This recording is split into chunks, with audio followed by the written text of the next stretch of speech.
Big boss season 3 winner నాటు నాటు Oscar విజేత రాహుల్ సిప్లిగంజ్ ఓ ఇంటివాడయ్యాడు. తన ప్రేయసి హరిణ్యారెడ్డితో నిశ్చితార్థం చేసుకున్నాడు. ప్రస్తుతం వీరి ఎంగేజ్మెంట్ ఫోటోలు సోషల్ మీడియాలో వైరల్ గా మారాయి. ఆగస్టు 17 ఆదివారం నాడు వీరి నిశ్చితార్థం హైదరాబాద్ లోని ఐటీసీ కోహినూర్ లో ఘనంగా జరిగింది. వివాహ నిశ్చితార్థానికి ఇరు కుటుంబ సభ్యులు సన్నిహితులు హాజరయ్యారు. అయితే రాహుల్ సిప్లిగంజ్ ప్రతి చిన్న విషయాన్ని కూడా అభిమానులతో షేర్ చేసుకుంటూ ఉంటాడు. కానీ తన జీవితంలో ఇంత ముఖ్యమైన పెళ్లి వేడుకను మాత్రం చాలా సీక్రెట్ గా ఉంచడం హాట్ టాపిక్ గా మారుతోంది. తన ఇన్స్టాగ్రామ్ లో నిశ్చితార్థం ఫోటోలను షేర్ చేయలేదు రాహుల్ సిప్లిగంజ్. అయితే వీరి నిశ్చితార్థానికి సంబంధించిన ఫోటోలు సోషల్ మీడియాలో వైరల్ కావడంతో రాహుల్ సిప్లిగంజ్ కి కంగ్రాట్స్ చెప్తూ కామెంట్ల మొత్తం మోగిస్తున్నారు ఆయన అభిమానులు. ఈమె ఆంధ్ర అమ్మాయి. నెల్లూరుకి చెందిన శ్రీనివాసులు రెడ్డి అని తెలుగుదేశం పార్టీ నాయకుడి అన్న కూతురి హరిణ్యారెడ్డి.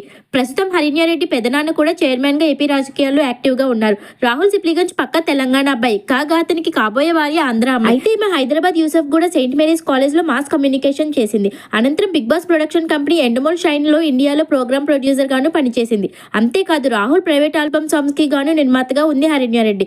దాదాపు 6 ఏళ్లుగా రాహుల్ సిప్లిగంజ్ హరిణ్యారెడ్డిలో ప్రేమాయణం సాగుతున్నట్లు తెలుస్తోంది. అయితే హరిణ్యారెడ్డి ఇన్స్టా ప్రొఫైల్ మాత్రం లాక్ లో ఉంది. కాగా ఆమెకు 15,000 మంది పైగా ఫాలోవర్స్ ఉండగా రాహుల్ సిప్లిగంజ్ ఆమెను ఫాలో అవుతున్నారు. అతనితో పాటు anchor Vishnupriya, Sravanthi Chokkarapu, singer Noel, VJ Sunny, Supritha, Ariyana, singer Geetha Madhuri, Jabardasth Rohini, Karunabhushan ఇలా వీళ్ళంతా ఫాలో అవుతున్నారు. దీన్ని బట్టి చూస్తే హరిణ్యారెడ్డి కూడా ఇండస్ట్రీకి చెందిన అమ్మాయి అని కన్ఫర్మ్ అయిపోతుంది. అంతేకాదు హరిణ్యారెడ్డి బర్త్డేకి రాహుల్ మర్చిపోకుండా విషెస్ చెప్తూ ఉంటాడు. ఇది ఇలా ఉంటే నాటు నాటు పాటతో ఆస్కార్ అవార్డును అందుకున్న రాహుల్ సిప్లిగంజ్ కి స్వాతంత్ర దినోత్సవ వేడుకలు ₹1 కోటి చెక్ ని అందించారు తెలంగాణ సీఎం రేవంత్ రెడ్డి.